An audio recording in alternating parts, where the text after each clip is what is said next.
Okay, सो अब हम देखते हैं compressor. Compressor basically power plant में हम किस तरह से यूज़ करते हैं, क्या होता है कंप्रेसर, उस चीज़ को हम देखते हैं। तो कंप्रेसर में अगर मैं बात करूं तो कंप्रेसर आपने पढ़ा हुआ है पंप, ठीक है। इन स्टीम पावर प्लांट हमने क्या पढ़ा था, पंप। पंप क्या होता है, पंप वाटर के प्रेशर को, मतलब स्टीम पावर प्लांट में स्टीम जो हमारा वाटर लिक्विड फेज हमने कंडेंसर के बाद में कन्वर्ट किया था, उस उस लिक्विड स्टेट का प्रेशर बढ़ाता है, ठीक है। तो बेसिकली लिक्विड स्टेट हमारी वाटर की क्या कहलाती है, ठीक है, जो कि कहलाती है इनकम्प्रेसिबल सेंस में, इनकम्प्रेसिबल, जिसकी मतलब डेंसिटी क्या हो रही है, नॉट चेंज, ठीक है। प्रेशर बढ़ रहा है बट डेंसिटी चेंज नहीं हो रही। अब आप एक बात सोचिएगा कि प्रेशर हम बढ़ा रहे हैं और डेंसिटी चेंज नहीं हो रही, तो ये बहुत ही नेग्लिजिबल होता है। डेंसिटी तो हमेशा चेंज होती है बट वो डेंसिटी का जो चेंजमेंट है वो बहुत ही नेग्लिजिबल होता है। इसीलिए हम उसे इनकम्प्रेसिबल फ्लूइड मान लेते हैं, जो हम वाटर मानते हैं स्टीम पावर प्लांट के अंदर, ठीक है। तो इनकम्प्रेसिबल फ्लूइड के लिए हम प्रेशराइज करने के लिए पंप का यूज करते हैं, ये हमने काफी बार डिस्कस भी किया हुआ है।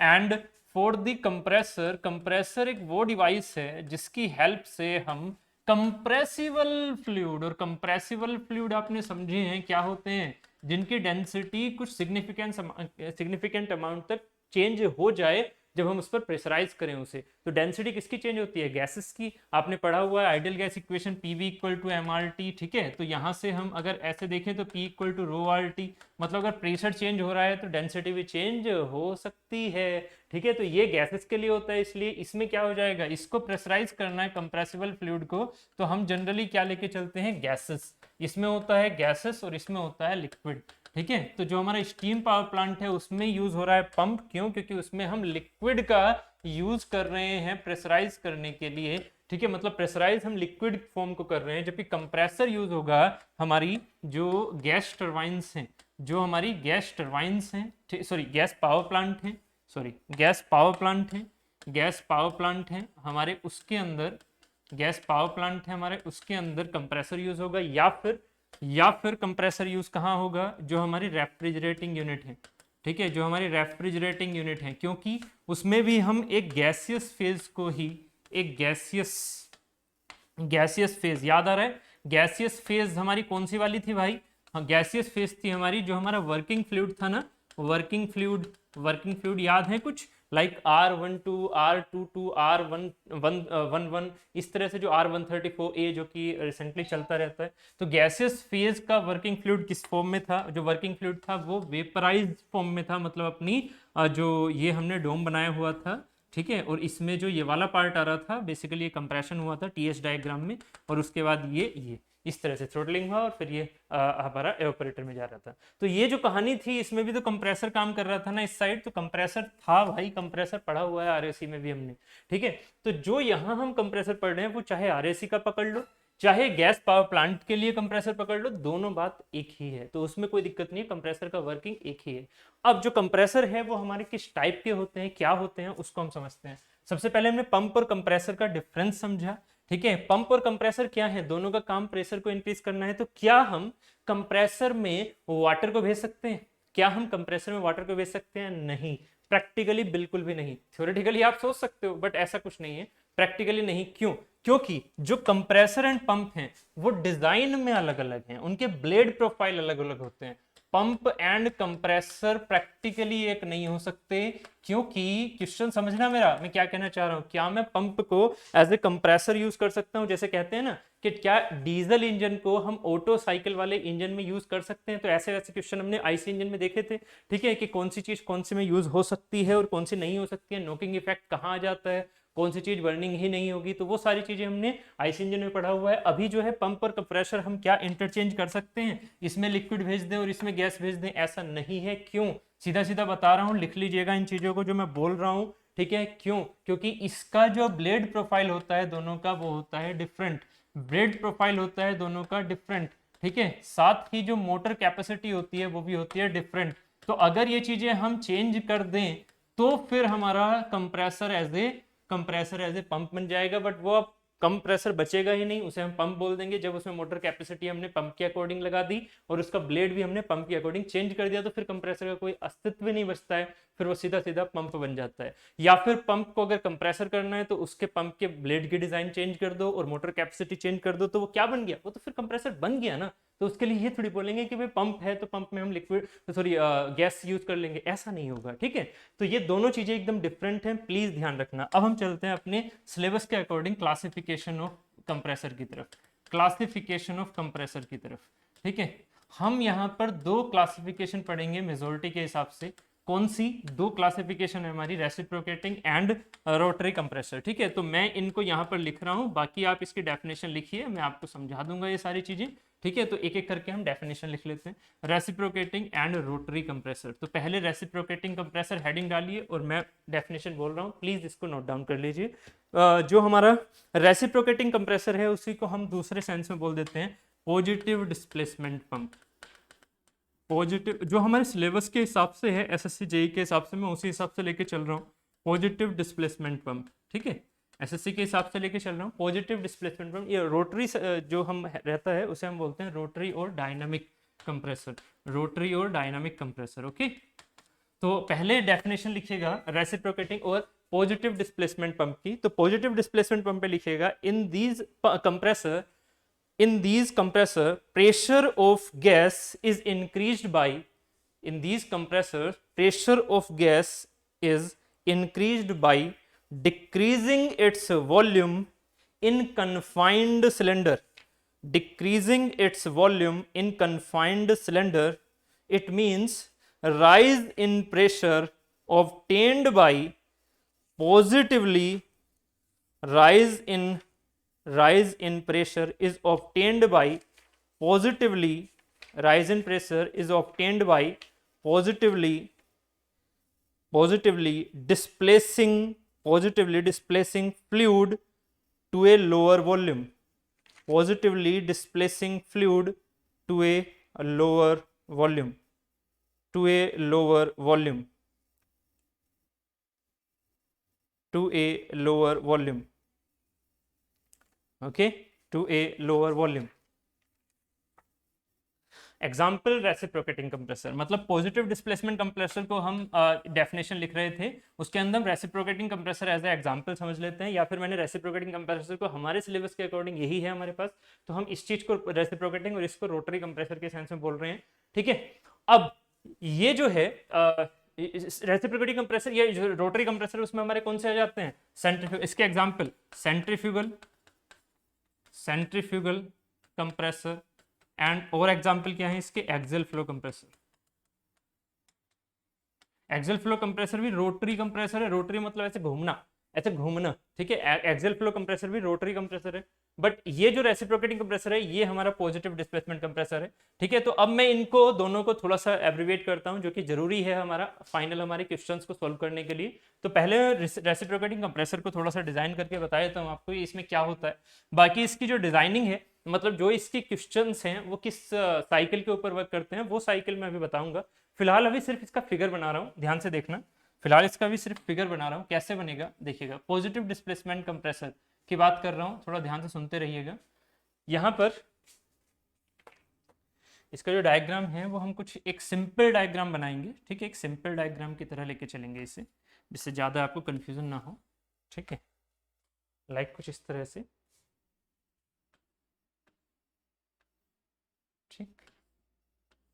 ठीक, ये हुआ, ओके। यहाँ ले लेते हैं हम पिस्टन, ये हो गया हमारे पास पिस्टन, ठीक है। पिस्टन को हम थोड़ा बैक साइड में ऐसे लेके चल लेते हैं, ठीक है। अब प्लीज ये मत समझना पिस्टन सर किससे घूम रहा है, कंप्रेसर में हम इनलेट देते हैं तो आपको याद होगा कंप्रेसर में इनलेट दे रहे हैं, तो ये पिस्टन किससे घूम रहा है, ये तो क्रैंक से घूम रहा है, ये तो मोटर से घूम रहा है भाई ये तो क्रैंक से घूम रहा है ना, समझे हैं, आईसी इंजन में पढ़ा हुआ है ये कि क्रैंक को अगर हम मोटर से घुमा दें, इलेक्ट्रिकल मोटर से घुमा दें, तो ये घूमेगा तो पिस्टन रेसिप्रोकेटिंग मोशन करेगा, तो रोटरी कंप्रेसर हो गया। अरे कंप्रेसर ये थोड़ी है भाई, समझ रहे हो, कंप्रेसर ये है, ये अगर ये कंप्रेसर है तो रेसिप्रोकेशन आ रहा है ना इसका, ये रेसिप्रोकेशन आ रहा है, मतलब किसको कंप्रेस करो, यहाँ कंप्रेस कर रहे हो क्या, कंप्रेस यहाँ गैस को कर रहे हो, क्या कंप्रेस तो यहाँ कर रहे हो ना, तो ये जो आपने गैस लिया या एक कंप्रेसिबल फ्लूइड लिया वो इधर से आ रहा है ऐसे, तो इसे बोलेंगे हम सक्शन साइड। ये हो गई हमारी सक्शन साइड, ठीक है, ये हो गई सक्शन साइड। आपने ये सारी चीजें पहले पढ़ी हुई भी हैं, ठीक है, सक्शन साइड, डिलीवरी साइड, ये सब पढ़ा हुआ है किसमें, फ्लूइड मशीनरी में, ठीक है। तो फ्लूइड मशीनरी में सारी चीजें हमने कवर की हुई है, सक्शन साइड से आया है ऐसे, ठीक है। उसके बाद क्या हुआ, ये हमारी होती है वाल्व, ठीक है। तो ये जो है वाल्व है, और ये जो हमारी वाल्व है ये इस तरह से ऑपरेट होंगी कि जिस टाइम पर, बेसिकली ये वन वे वाल्व होती हैं, आप चाहे तो इसको ऐसे भी दिखा सकते हैं, इस सेंस में भी दिखा सकते हैं, ठीक है, कि यहाँ से जैसे ही सक्शन होगा ये चीज ऐसे अंदर जाएगी और फिर बाद में ये बंद हो जाएगी, ये वाली बंद रहेगी, और उसके बाद जब ये कंप्रेस कर देगा इसे तो ये ऊपर की तरफ जाएगा, ठीक है। तो यहाँ जैसे ही इसको सक्शन किया तो ये वाल्व ओपन होगी, ये वाल्व ओपन हुई, ठीक है, ये वाल्व ओपन हुई, गैस किस में गई, गैस गई इसके अंदर, गैस किस में गई, गैस गई यहाँ पर ऐसे, और ये जब यहाँ पर है तो ये सक्शन हो रहा है, मतलब ये पूरी जो फ्लूइड है उसको अंदर यहाँ पर समाहित कर रहा है। उसके बाद क्या होगा कि यहाँ से जब हम इसको पावर देंगे, मतलब इसको ऐसे कंप्रेस करेंगे, तो भाई एनर्जी तो हम दे रहे हैं ना इसे, इसीलिए ये क्या है, ये कंज्यूमिंग डिवाइस है, ये इलेक्ट्रिकल कंज्यूमिंग डिवाइस है, पावर कंज्यूमिंग डिवाइस है। डिवाइस की बात कर रहा हूँ तो compressor is a device which consuming the power, ठीक है। क्या ये साइकिल में काम करेगा, अभी चेक करते हैं, ठीक है, कि कंप्रेसर हमारा साइकिल के सेंस में कैसे काम कर सकता है। कंप्रेसर क्या साइकिल के सेंस में काम कर सकता है, ठीक है, ये भी एक अलग चीज है। आईसी इंजन आपने देखा था कैसे काम किया था, साइकिल के सेंस में। आईसी इंजन क्या था, एक क्लोज सिस्टम हम मान के चलते हैं, चलो ठीक है, बहुत ज्यादा बातें हम नहीं करते हैं, ठीक है, फिर हम डेविएट हो जाते हैं बातों से, ठीक है। तो ये वाली जो चीज है, ये वाली जो चीज है, इसमें क्या हुआ, इसमें गैस आ गई। अब इस गैस को क्या किया हमने, कंप्रेस किया। जब हमने गैस को कंप्रेस किया तो ये क्या हो जाएगा, हाई प्रेशर पर हो जाएगा। फिर क्या होगा, फिर ये वाली वाल्व ओपन हो जाएगी, ये वाली वाल्व ओपन हो जाएगी, और यहाँ से जो हमारे पास गैस कंप्रेस्ड है वो गैस कंप्रेस्ड यहाँ से, ये वाली वाल्व चाहे ऐसे बना लो चाहे ऐसे बना लो, आपकी इच्छा है, ठीक है। ये वाली वाल्व यहाँ से कंप्रेस होने के बाद, कंप्रेस हमने ऐसे दिखा दिया इस कलर से, कंप्रेस होने के बाद ये यहाँ से डिलीवर हो जाती है। जब ये डिलीवर होता है तो इसे हम क्या बोल देते हैं, डिलीवरी एंड, इसे बोल देते हैं डिलीवरी एंड, ठीक है। तो अब एक बात सोचिएगा, इस कंप्रेसर में एक है इनलेट, एक है इनलेट सक्शन साइड, इसे बोल दिया इनलेट, आई बोल दो या फिर वन बोल दो, one suction side, suction pressure, इसे बोल दिया हमने एक तरह से सक्शन प्रेशर। याद रखना इस चीज को, ये है हमारा सक्शन प्रेशर। और दूसरा क्या हो गया, दूसरा हो गया हमारा डिलीवरी प्रेशर, जो कि फाइनल देना है हमें, ये हो गया मेरा डिलीवरी प्रेशर, ठीक है। क्या इसमें इंटरमीडिएट प्रेशर आ सकता है, बिल्कुल आ सकता है, अगर ये एक से ज्यादा अपने रेसिप्रोकेटिंग कंप्रेसर बीच में लगा रखे हैं, ठीक है, या फिर एक से ज्यादा रोटरी कंप्रेसर बीच में लगा रखे हैं। तो अगर आप कंप्रेसर्स बीच में लगाते हो, मतलब 2-3 कंप्रेसर एक साथ लगा देते हो एक साइकिल के हिसाब से, तो जो एब्सोल्यूट इनलेट है और जो एब्सोल्यूट आउटलेट है उनके बीच में आपके इंटरमीडिएट प्रेशर कहलाते हैं, ठीक है। उनके बीच में जो डिलीवरी एंड्स होंगे ना सबके, वो इंटरमीडिएट प्रेशर कहलाएंगे। तो फिलहाल अभी रेसिप्रोकेटिंग कंप्रेसर की बात चल रही है, याद रखना P1 is the suction pressure and P2 is the delivery pressure. ये हमारा इनलेट है, ये हमारा फाइनल आउटलेट है जो हमें चाहिए, ठीक है। तो रेसिप्रोकेटिंग कंप्रेसर की बात हो गई है, आई थिंक आपको ये समझ में आ गया रेसिप्रोकेटिंग कंप्रेसर किस तरह के काम करता है, कैसे होता है, ठीक है। अब हम चलते हैं रेसिप्रोकेटिंग कंप्रेसर की कुछ वर्डिंग पर, प्लीज इसको नोट डाउन कर लीजिए, लिख लीजिए। रेसिप्रोकेटिंग कंप्रेसर की कुछ वर्डिंग है उनको लिख लीजिए, जरूरी हो सकती है कि आपके एग्जाम में आ जाए, ठीक है। तो सॉरी, ये मैंने आपको रेसिप्रोकेटिंग कंप्रेसर लिखवा दिया है, sorry for this. Reciprocating compressor की मैंने आपको जो बेसिक टर्मोलॉजी है वो लिखवा दी है कि वॉल्यूम जो है वो हम पहले सक्शन करते हैं, उसके बाद वॉल्यूम को हम डिक्रीज करते हैं, प्रेशर को बढ़ाते हैं, प्रेशर को बढ़ाने के बाद उसे हम डिलीवर कर देते हैं, ठीक है। ये सब हमने लिख लिया है। अब नेक्स्ट चलते हैं हम रोटरी और डायनेमिक कंप्रेसर की तरफ। पहले इसको लिखिएगा फिर मैं इसको समझाता हूँ। तो रोटरी और डायनेमिक कंप्रेसर लिखिएगा, in these compressors high kinetic energy is given to the gas. In these compressor, high kinetic energy is given to the gas by rotating element called rotor, by rotating element called rotor, and this high kinetic energy is converted into, and this high kinetic energy is converted into pressure energy in diffuser, and this high kinetic energy is converted into pressure energy in diffuser, converted into pressure energy in diffuser. It means rise in pressure, it means rise in pressure, it means rise in pressure is obtained due to dynamic action of the gas. It means rise in pressure is obtained due to dynamic action of the gas, ठीक है। अब ध्यान से देखिएगा, इसमें basically होता क्या है ना। मैं बहुत ज्यादा डिटेलिंग का फिगर नहीं बना के एक एकदम ऐसे फिगर बना रहा हूं जिससे आपको चीज समझ में आ जाए क्या करते हैं, ऐसे में इसका इस तरह का एक फिगर बना के चल रहा हूं, थोड़ा चीजें आपको इजी वे में समझाने की कोशिश कर रहा हूं, ठीक है भाई। अब देखना, सेंट्रीफ्यूगल कंप्रेसर है ये, ठीक है, मैंने एग्जांपल लिया है रोटरी कंप्रेसर का। रोटरी कंप्रेसर में ये क्या है आपके, ये, ठीक है, ये है बेसिकली यहाँ पर क्या लगे हुए हैं, बेसिकली यहाँ पर इस सेंस में आप एंट्री कर रहे हो कि जितना भी ये यहाँ पर गैस था, जो गैस इन हो रहा है, अरे इससे नहीं, ये तो शाफ्ट है जिसको आप घुमा रहे हो, जिसको आप रोटेशन दे रहे हो, प्लीज थोड़ा सुनना, ये शाफ्ट है जिसकी हेल्प से आप रोटेशन दे रहे हो, यहाँ वैक्यूम क्रिएट करने की कोशिश कर रहे हो, ठीक है। तो यहाँ क्या होगा कि ये सक्शन होगा, किसका, गैस का। ऐसे देखो, ये गैस को मैं थोड़ा बड़े से दिखाई देता हूँ, ये गैस ऐसे आ रही है, मतलब एक कंप्रेसिबल फ्लूइड ऐसे आ रहा है, इसका क्या होगा, इसका काइनेटिक एनर्जी बढ़ेगी, वेलोसिटी बढ़ेगी।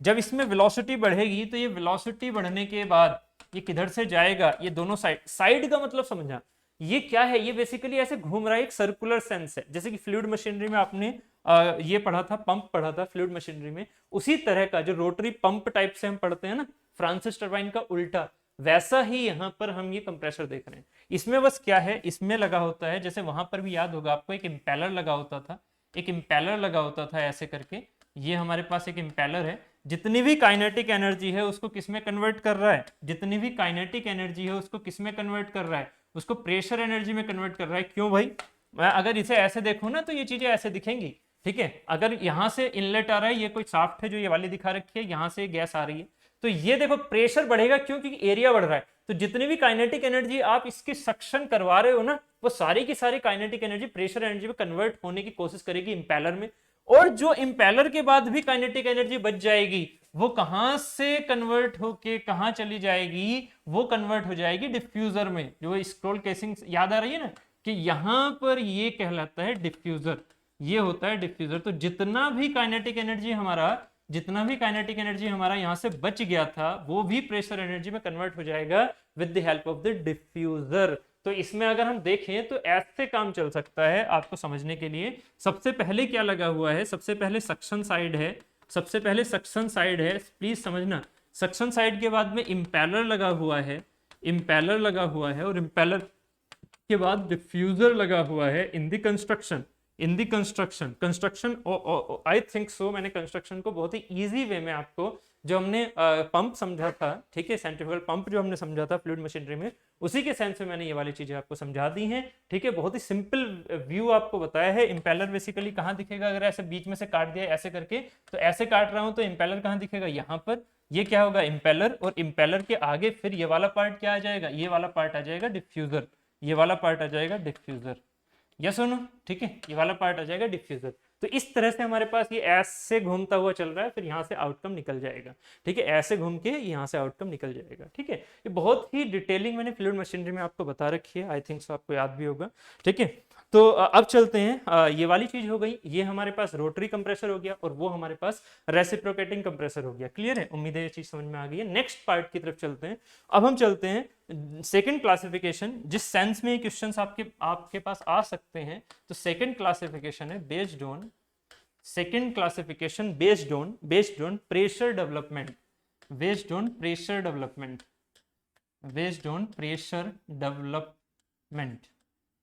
प्रेशर डेवलपमेंट के बेसिस पर जो आपका क्लासिफिकेशन है, उसमें हम 3 क्लासिफिकेशन रखते हैं, ए बी सी करके मैं लिख देता हूँ। लो प्रेशर जो प्रोड्यूस करते हैं वो जनरली होते हैं अप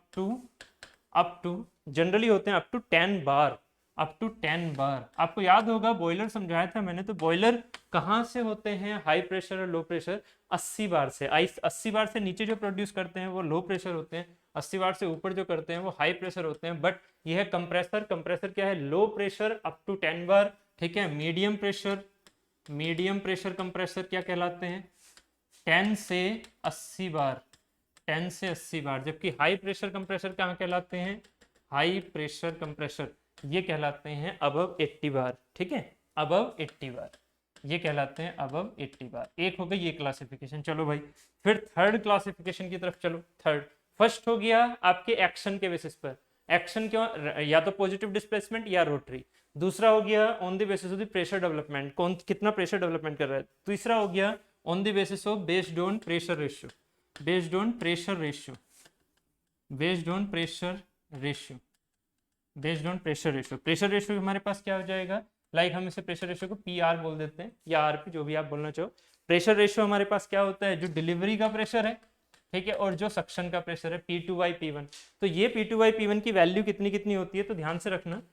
जो फैन होता है, फैन फैन फैन क्या कर रहा है, प्रेशर रेशियो रखता है, उसमें भी थोड़ा बहुत प्रेशर आता है, चेंज होता है। फैन जो हमारे यूज होते हैं घरों में, प्रेशर कितने से कितने तक होता है चेंज इसमें, प्रेशर 1 से लेके, जो प्रेशर रेशियो है एक तरह से, ये प्लीज इसे पी आर लिख रहा हूँ प्रेशर रेशियो को, प्रेशर रेशियो है 1 से 1.1 सिर्फ, मतलब बहुत प्रेशर चेंज नहीं होता है इसमें। जब वेलोसिटी चेंज कर रहे हो ना आप, ऐसा सेंस दिख रहे हो, ये घर पे आप जो फैन देखते हो उसमें इतना चेंज होता है बस। तो ये क्या हो गया, ये भी एक तरह का प्रेशर चेंज कर रहा है, मतलब एक तरह का कंप्रेसर है, बट इसे हम कंप्रेसर की कैटेगरी में न रख के हम इसका दूसरा नाम बोलते हैं फैन।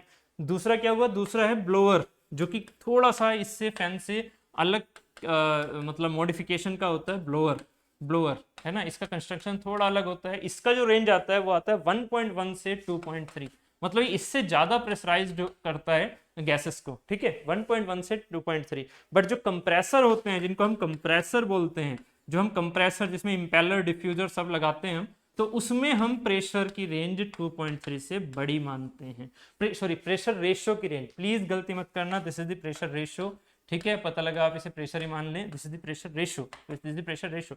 2.3 से ज्यादा अगर प्रेशर रेशियो में चेंज करना है, ठीक है, सक्शन साइड से डिलीवरी साइड में 2.3 से ज्यादा का करना है, तो फिर हमें कंप्रेसर लेना पड़ेगा। क्लियर है। अब लास्ट जो क्लासिफिकेशन है उसकी बात और कर लेते हैं, based on the capacity, based on the capacity, ठीक है। फोर्थ है based on the capacity, fourth है based on the capacity. Capacity क्या भाई, कितना वॉल्यूम ये डिलीवर कर रहा है पर यूनिट टाइम, कितना वॉल्यूम डिलीवर कर रहा है पर यूनिट टाइम। तो बेस्ड ऑन द कैपेसिटी, जिसको हम लिख सकते हैं मीटर क्यूब पर मिनट, कितना वॉल्यूम डिलीवर कर रहा है, मतलब कितना डिस्चार्ज निकाल रहा है एक तरह से, ठीक है, कितना डिस्चार्ज निकाल रहा है। इससे क्वेश्चन आता है, याद रखना, मैं अभी बताने वाला हूँ थोड़ी देर में। तो डिस्चार्ज कितना आता है, तो पहला होता है, ये लिख रहे हैं हम small capacity, small capacity compressor बोलते हैं इन्हें, स्मॉल कैपेसिटी कंप्रेसर बोलते हैं, जो कि कहाँ तक होते हैं, अप टू 9 मीटर क्यूब पर मिनट तक, जो डिस्चार्ज देते हैं सिर्फ और सिर्फ अप टू 9 मीटर क्यूब पर मिनट तक, ठीक है। मीडियम कैपेसिटी कंप्रेसर कहलाते हैं, मीडियम कैपेसिटी कंप्रेसर कहलाते हैं, जो 9 से लेके 3000 मीटर क्यूब पर मिनट तक दें, वो मीडियम कैपेसिटी कंप्रेसर कहलाते हैं। The last one is large capacity compressor. Large capacity compressor हमारे क्या होते हैं, greater than 3000, greater than 3000 metre cube पर मिनट, मतलब इतना ज्यादा वो फ्लो करवाते हैं पर मिनट, बहुत जल्दी जल्दी फ्लो करवाते हैं, वॉल्यूम बहुत ज्यादा देते हैं वो कंप्रेस करके, उन्हें बोलते हैं लार्ज कैपेसिटी कंप्रेसर। तो ऑब्वियसली इनका साइज भी बड़ा होगा, इनका साइज भी बड़ा होगा बेस्ड ऑन दी कैपेसिटी। बात एकदम क्लियर है। तो ये हमारे क्लासिफिकेशन हो गए, जो कि आपके यहाँ क्वेश्चन में आ सकते हैं। अब हम चलते हैं अपने रेसिप्रोकेटिंग कंप्रेसर फर्स्ट वाले पार्ट की तरफ। तो first is reciprocating compressor, reciprocating compressor, ठीक है, इसके बारे में पढ़ लेते हैं जल्दी से। रेसिप्रोकेटिंग कंप्रेसर हमने समझ लिया है अच्छे से, सीधे सीधे अब मैं इसके डिजाइन की बात करूंगा। डिजाइन मतलब जो हमारे यहाँ पर इसकी इक्वेशंस लिखी जाएंगी, हम उसकी बातें करेंगे, ठीक है। तो अगर मैं पहले इसको थोड़ा सा लिखवा देता हूँ आपको, जिससे कि अगर क्वेश्चंस आते हैं रेसिप्रोकेटिंग कंप्रेसर में तो थोड़ा फायदा रहे आपको। तो लिखेगा, reciprocating compressors are able to produce, ये क्वेश्चन आता है सीधा सीधा, are able to produce very high pressure up to 1000 bar, up to 1000 bar, but volume 1000 bar बोल रहा हूँ, बार 80 बार से बहुत ऊपर है ये, 1000 मीटर के ऊपर मिनट नहीं बोल रहा हूँ, ठीक है। Reciprocating compressors are able to produce very high pressure up to 1000 bar, but volume will be delivered very less. ये थोड़ा वॉल्यूम डिलीवरिंग में कम है, इसीलिए ये एक तरह से किस में आता है, स्मॉल कैपेसिटी कंप्रेसर में भी आता है, ठीक है। इसका जो वॉल्यूम डिलीवर रेट है वो सिर्फ और सिर्फ 5 to 8 मीटर क्यूब पर मिनट माना जाता है। जनरली इसका जो वॉल्यूम डिलीवर रेट है, इसका जो प्रेशर है वो 1000 बार तक पहुंचा सकता है ये, ठीक है, जबकि इसकी जो वॉल्यूम डिलीवर रेट है, प्रेशर जो 1000 बार तक प्रेशराइज कर सकता है, बट जो वॉल्यूम डिलीवरी रेट है वो जनरली 5 to 8 मीटर क्यूब पर मिनट होती है, जो कि काफ़ी कम है। ठीक है, तो ये क्वेश्चन आता है कि reciprocating compressor is used for high pressure, याद रखना इस क्वेश्चन को, high pressure and low discharge, is used for high pressure and low discharge. यहीं पर मैं दूसरा क्वेश्चन भी करवा रहा हूं आपको। दूसरा क्वेश्चन क्या है, रोटरी कंप्रेसर, ऐसे आता है rotary compressor, rotary compressor is used for, rotary compressor is used for, उल्टा है इसका, low pressure change and high discharge, and high discharge. तो ये यहां पर मैंने क्वेश्चन करवा दिया जो कि PYQ में आया हुआ भी है आपका। ठीक है, तो रेसिप्रोकेटिंग कंप्रेसर में याद रखना, नेक्स्ट लाइन में लिखना, major problem associated with reciprocating compressor is intermittent supply, मतलब ये रुक रुक के सप्लाई देता है, क्योंकि रेसिप्रोकेशन इस तरह से होता है बार बार ऐसे करके, तो ये रुक रुक के सप्लाई देगा, तो intermittent supply and poor efficiency, efficiency भी इसकी क्या हो जाती है, पुअर। ठीक है, नेक्स्ट लाइन में लिखना, in construction it consist of A piston cylinder arrangement with 2 valve, one on suction side and other on discharge side. Okay, these valves are spring loaded, ये भी कभी कभी क्वेश्चन आ जाता है, these valves are spring loaded automatic valve which work due to pressure difference, which work due to pressure difference across the valve। ठीक है, इसमें कौन सी कंप्रेसर, रेसिप्रोकेटिंग कंप्रेसर में कौन सी वाल्व लगी होती हैं, ये लगी होती हैं स्प्रिंग लोडेड बट ऑटोमेटिकली। ठीक है, ऑटोमेटिक। ठीक है, नेक्स्ट लिखिएगा, these compressors are used in air conditioners, comma refrigeration system, comma mining work, comma chemical factories, comma airfield station, comma gas power plants, etc, etc,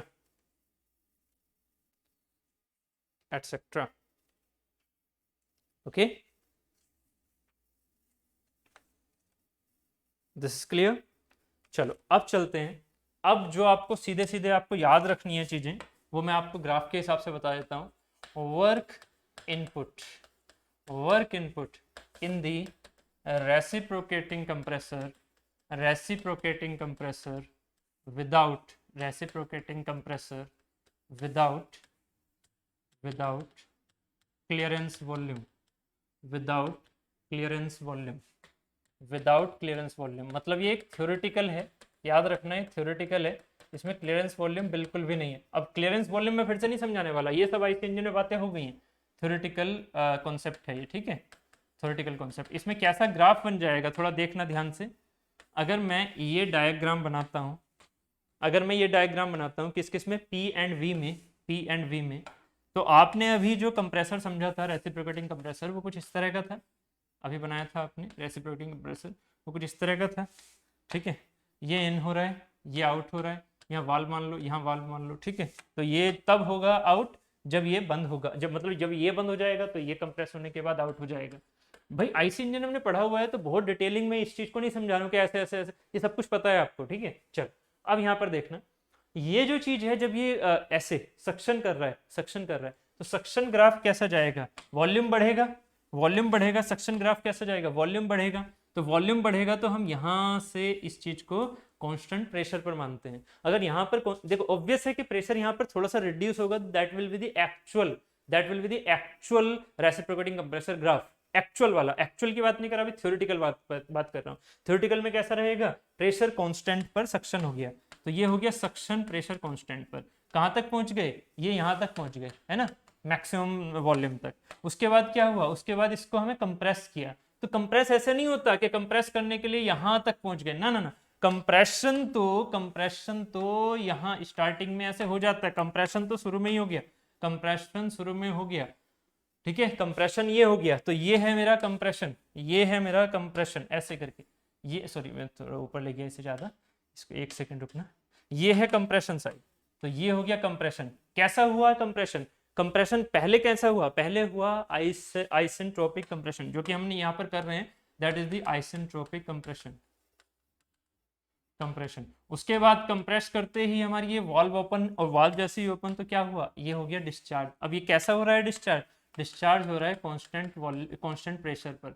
discharge किस पर हो रहा है, कांस्टेंट प्रेशर पर, कांस्टेंट प्रेशर पर। तो यहाँ पर भी P2 कांस्टेंट जो कि डिलीवरी वाला है, ये P1 कांस्टेंट जो कि सक्शन वाला है। जबकि यहाँ हम क्या कर रहे हैं, आइसेंट्रोपिक मतलब पीवी की power n equal to constant लेके चल रहे हैं। अगर ये क्लियरेंस नहीं है तो ये हमारे पास सीधा सीधा रहेगा, ठीक है, ये हमारे पास सीधा सीधा रहेगा क्लियरेंस अगर नहीं है तो। अगर क्लियरेंस है, पहले क्लियरेंस नहीं होने के वाले फॉर्मूले आपको बता देता हूँ।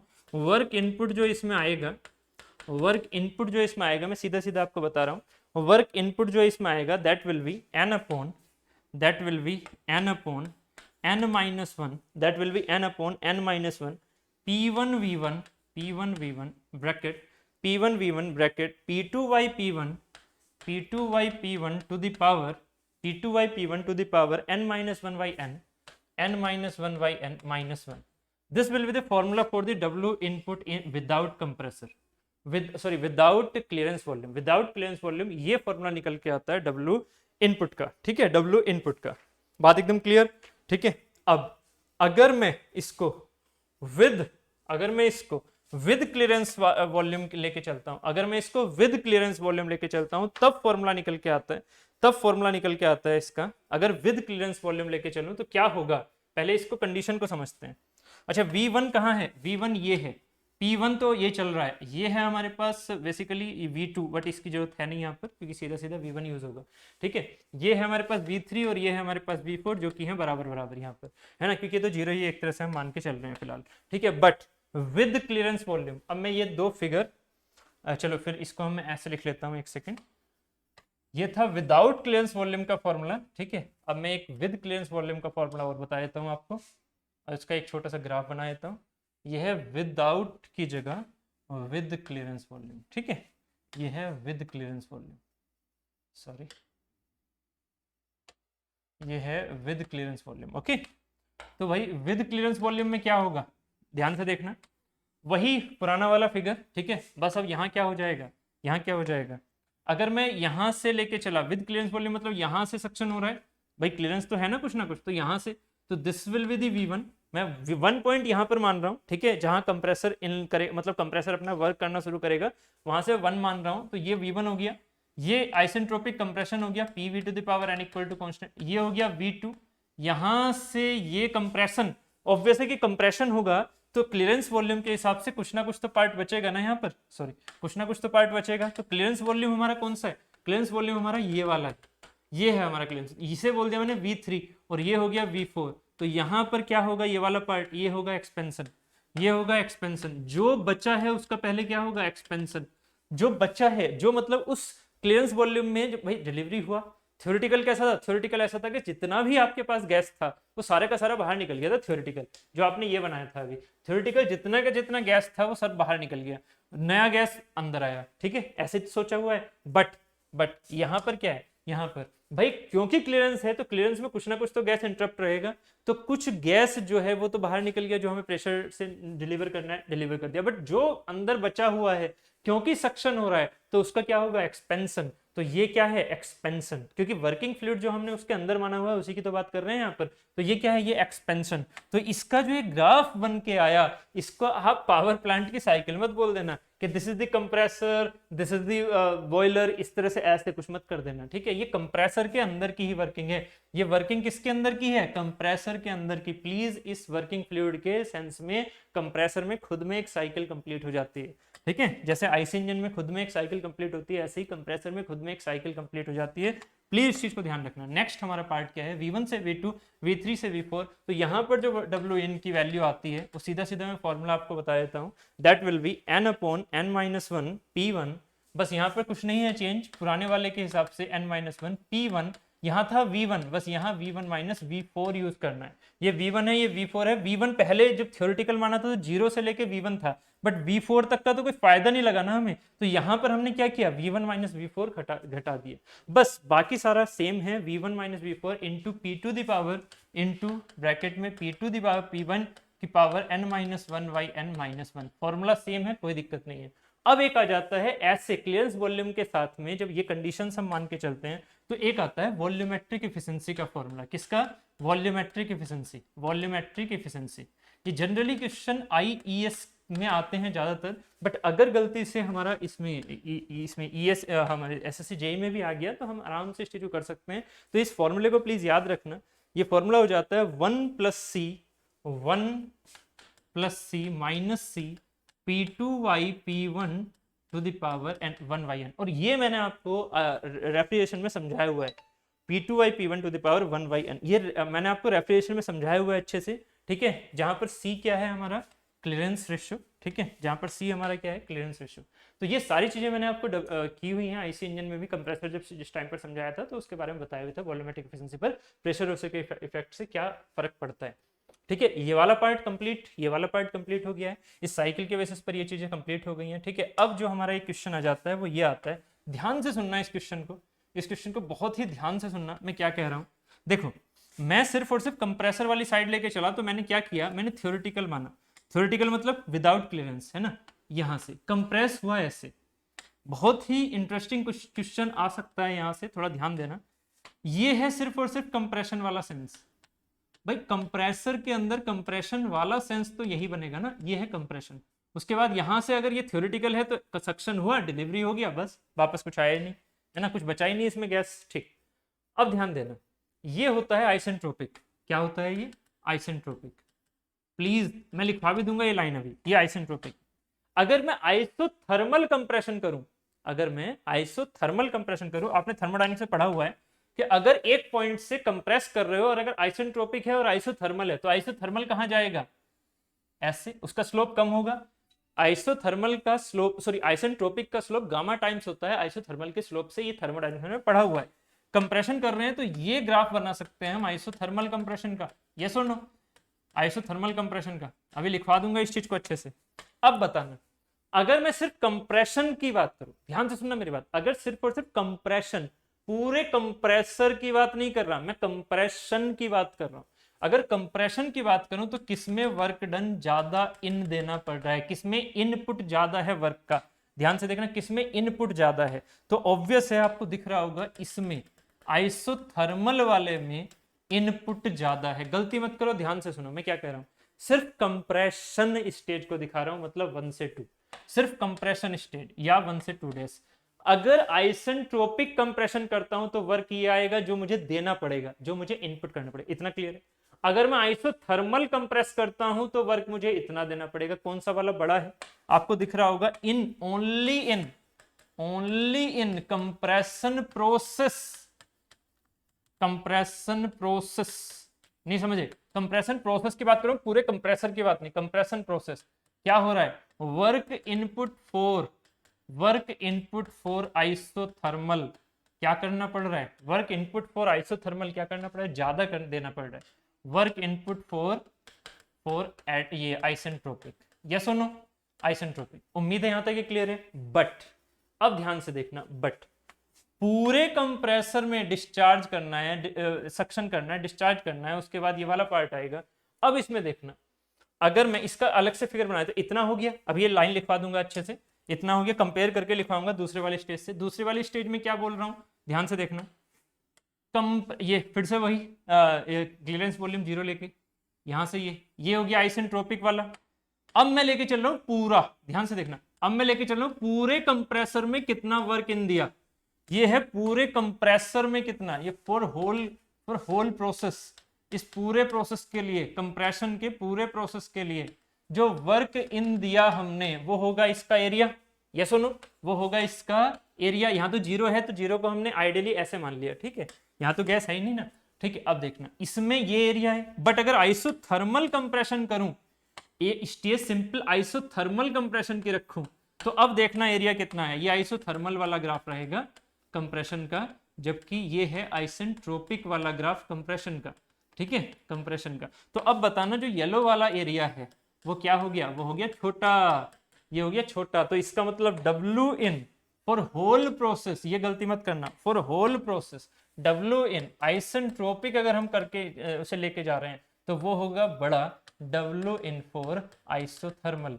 इसका मतलब अगर क्वेश्चन में आए, देखो यहां वर्डिंग इंपॉर्टेंट है तो प्लीज लिख लो इन दोनों चीजों को। इन दोनों चीजों को प्लीज लिख लो, बहुत जरूरी चीज है। Network output, network output, network output कब मिलेगा भाई, ध्यान से सुनना, network output required is minimum for isothermal compression. भाई देखो नेटवर्क यही है ना, नेटवर्क जो आपको ये मिलता है एरिया वाइज, तो network required is minimum for isothermal compression process, ये येलो कलर वाला, ठीक है, isothermal compression process. And next line में लिखना, and work done required only in, and work done required only in during compression, only in during compression, compression के दौरान बस, is minimum for, ये किसके लिए कम है, ये किसके लिए कम है, देख रहे हो यहां पर ये है येलो वाला एरिया, ये वाला, तो ये किसके लिए, आइसेंट्रोपिक के लिए कम है, क्योंकि ये जो पर्पल वाला एरिया है वो ज्यादा दिख रहा है। तो इज मिनिमम फॉर एडियाबैटिक या isentropic compression, is minimum for adiabatic और आइसेंट्रोपिक कंप्रेशन। उम्मीद है ये चीजें आपको एकदम अच्छे समझ में आ गई होंगी, ठीक है। अब चलते हैं हम इसके the last part of the compressor, the last part of the compressor is multi last part of the compressor is multi compression system, multi compression मतलब जब हम उसमें इंटरमीडिएट प्रेशर वगैरह यूज करते हैं, मतलब बार बार उसमें कंप्रेसर्स को यूज करते हैं। लाइक इसका एक छोटा सा फिगर बना देता हूँ कि एक कंप्रेसर यहाँ लगा हुआ है, ठीक है, उसके बाद यहाँ से इन आ रहा है, फिर यहाँ से आउट जा रहा है, बट इसको हमने डिलीवर में कंप्लीटली यूज नहीं किया, फिर एक दूसरा कंप्रेसर लगा दिया, तो this is the compressor 1, this is the compressor 2, फिर यहाँ से फिर ये, ठीक है, तो उसके बाद फिर से अगर एक और कंप्रेसर लगा रहे हो तो फिर ये कंप्रेसर और आ गया थर्ड, ठीक है, ये हो गया, ऐसे फिर ये डिलीवरी करके कंप्रेसर कहाँ देगा, कंबशन चैम्बर में दे देगा। कहाँ से आया होगा, बेसिकली ये इंटरकूलर से आया होगा, ठीक है। तो इस तरह से अगर हम ऐसे यूज कर रहे हैं तो ये हमारे लिए क्या हो गए, एक्स्ट्रा, ठीक है। तो हम बेसिकली करते क्या है, बीच बीच में क्या लगाते रहते हैं, इंटरकूलर, बीच बीच में हम क्या लगाते रहते हैं, इंटरकूलर, इनके बीच में क्या लगा होता है, स्टेज वाइज इंटरकूलर, ठीक है, इस तरह से, ठीक। चलो अब ये जो है इस सेंस में हमारे पास जो प्रेशर का जो सेंस बन के आता है, अगर पीवी डायग्राम में बताऊं तो प्रेशर का सेंस कुछ ऐसा बन के आएगा, मैं कंप्रेसर वाली स्टेज बता रहा हूं, ऐसे आना था 1 से 2 अगर आइडियली सक्शन है और आइडियली ये आपका डिलीवर है, मतलब ये एब्सोल्यूट सक्शन, ये एब्सोल्यूट डिलीवर। बट अगर हम स्टेजेस वाइज जाएंगे तो कैसा होगा, पहले ये, फिर ये, फिर ये, फिर ये, फिर ये, फिर ये, कुछ दिख रहा है इस तरह का कि फर्स्ट स्टेज में हमारे पास क्या हुआ, आइसेंट्रोपिक, फर्स्ट स्टेज में क्या हुआ, ठीक है, फर्स्ट स्टेज में क्या हुआ, ये अगर मैं मान लेता हूं पीवी इक्वल टू कांस्टेंट की और ये मान लेता हूं पीवी की power N equal to constant की, तो ये इसके साथ हुआ, ये पीवी की power N equal to constant, फिर से पीवी की power N equal to constant. तो इस तरह के ग्राफ आपको देखने को मिल जाएंगे, ठीक है। तो आप एक तरह से क्या कर सकते हो, मल्टी स्टेजिंग करके आइसोथर्मल का सेंस लेके आ सकते हो।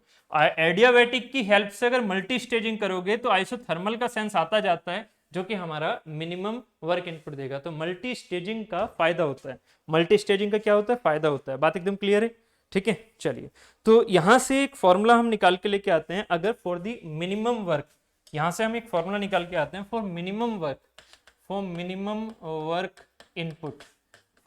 वर्क इनपुट, जो इंटरमीडिएट प्रेशर होता है पीआई, वो होता है under root of suction pressure into delivery pressure. इस तरह से हमारा ये फॉर्मूला बन के आता है, PI equal to under root P1 into P2, ठीक है। तो इस तरह के हमारे पास ये पार्ट थे। अब हम देख लेते हैं क्वेश्चंस कंप्रेसर के, ठीक है, और कंप्रेसर हमारा हो जाएगा एंड, ठीक है। तो कंप्रेसर के क्वेश्चन हम जल्दी से देख लेते हैं, ठीक है। सुनना आप ध्यान से, क्वेश्चन में वर्डिंग बोल रहा हूं, आप सुनेंगे और क्वेश्चंस को सॉल्व करेंगे। For air compressor least work input will be needed if the compressor is, for air compressor least work input मतलब कम से कम वर्क इनपुट कौन से वाले प्रोसेस के लिए दिया जाएगा, ऑप्शंस हैं हाइपरबोलिक, आइसेंट्रोपिक, पॉलीट्रोपिक या फिर आइसोथर्मल। हाइपरबोलिक, पॉलीट्रोपिक या फिर आइसेंट्रोपिक या आइसोथर्मल। तो मैंने क्या बोला, वर्क इनपुट का मतलब क्या होता है, टोटल प्रोसेस के लिए। तो टोटल प्रोसेस के लिए आइसोथर्मल इज द बेस्ट। अभी समझाया भी था कि आइसोथर्मल बनाने के लिए मल्टी स्टेजिंग हम यूज कर सकते हैं। तो यहां पर आंसर क्या हो जाएगा, आइसोथर्मल। नेक्स्ट क्वेश्चन है, ध्यान से सुनिएगा, an ideal gas air compressor cycle with clearance on PV diagram can be represented by the processes। कौन कौन से प्रोसेसेस इसमें हम यूज करते हैं, ठीक है। तो ऑप्शंस में दे रहा हूं, 1 adiabatic, 2 isobaric and 1 constant volume. Second option है 2 एडियाबैटिक एंड 2 आइसोबारिक। ऑब्वियस है, आपको मैंने अभी समझाया भी था कि जब क्लियरेंस वॉल्यूम के साथ में है ना, ये वाला फॉर्मूला था, ये वाला फिगर था, जब क्लियरेंस वॉल्यूम के साथ में है तो ये भी एक्सपेंशन भी आइसेंट्रोपिक होता है, और सॉरी कंप्रेशन भी आइसेंट्रोपिक है और एक्सपेंशन भी हम आइसेंट्रोपिक लेके चलते हैं। जबकि ये प्रेशर कांस्टेंट वाले थे, तो 2 constant pressure and 2 isentropic process. Clear है? ठीक है, नेक्स्ट क्वेश्चन पे चलते हैं। In a 2 stage reciprocating air compressor the suction and delivery pressure are 1 and 4 respectively. For maximum efficiency the intercooler pressure is. तो इंटरकूलर प्रेशर का मतलब क्या हो जाएगा कि जो हमारे पास इंटरमीडिएट प्रेशर पीआई की वैल्यू है वो क्या हो जाएगी, इस सीधे सीधे क्वेश्चन की बात कर रहा हूं। 1 and 4, सक्शन का है 1 एंड डिलीवरी का है 4, तो क्या हो जाएगा 1 and 4, 1 and 4 मतलब 4, तो इसका आंसर क्या आ जाएगा 2। तो पीआई मतलब जो इंटरकूलर का या इंटरमीडिएट स्टेज के हिसाब से जो इंटरकूलर पर हम प्रेशर दे रहे हैं वो कितना हो जाना चाहिए 2 बार फॉर मैक्सिमम एफिशिएंसी या minimum work input. Minimum work input, जितना कम वर्क इनपुट दोगे उतनी एफिशिएंसी अच्छी होगी उस कंप्रेसर की, जितना ज्यादा वर्क दोगे उतनी ही दिक्कत है। ठीक है, नेक्स्ट क्वेश्चन पर चलते हैं। For a centrifugal blower power consumption is proportional to. याद रखिएगा, पावर कंजम्पशन जो होती है सेंट्रीफ्यूगल ब्लोअर के लिए, सेंट्रीफ्यूगल ब्लोअर के लिए जो पावर कंजम्पशन होती है, सेंट्रीफ्यूगल ब्लोअर के लिए पावर कंजम्पशन होती है वो होती है एन क्यूब, वो होती है एन क्यूब, जो रोटेशन स्पीड है उसका क्यूब। ठीक है, नेक्स्ट है, ये सब फ्लूइड मशीनरी में मैंने आपको समझा रखा है, पूरा फ्लूइड मशीनरी में आपको समझा रखा है ऐसा क्यों होता है। ठीक है, नेक्स्ट है रोटरी कंप्रेसर, क्योंकि ये जो रोटरी है रेसिप्रोकेटिंग, ये सॉरी रोटरी कंप्रेसर है, सेंट्रीफ्यूगल कंप्रेसर, ये सब पंप के जैसे हैं, तो वर्किंग के सेंस में थोड़ा बहुत ये उससे रिजेंबल करते हैं। Rotary compressor is best suited for, ये किसके लिए बेस्ट सुटेड है, तो मैंने अभी आपको बताया था, इसमें क्या होता है, लार्ज डिस्चार्ज होता है एंड लो प्रेशर होता है, लार्ज डिस्चार्ज होता है, लो प्रेशर होता है, जबकि रेसिप्रोकेटिंग कंप्रेसर में लार्ज प्रेशर होता है जबकि लो डिस्चार्ज होता है। क्लियर है? तो प्लीज ये दोनों क्वेश्चंस याद रखिएगा, कोई सा भी क्वेश्चन आपको यहाँ पर मिल सकता है। ठीक है, एंड द लास्ट वन, ये चीज हमारी हो गई है कंप्लीट। ठीक है, ये हो गया हमारे लिए कंप्लीट। ठीक है, ये सारी चीजें हमारी कंप्रेसर से रिलेटेड हो गई हैं कंप्लीट। ठीक है, तो यहाँ तक हमारा कंप्रेसर हो जाता है complete for the SSC JEE basis. Okay, thank you.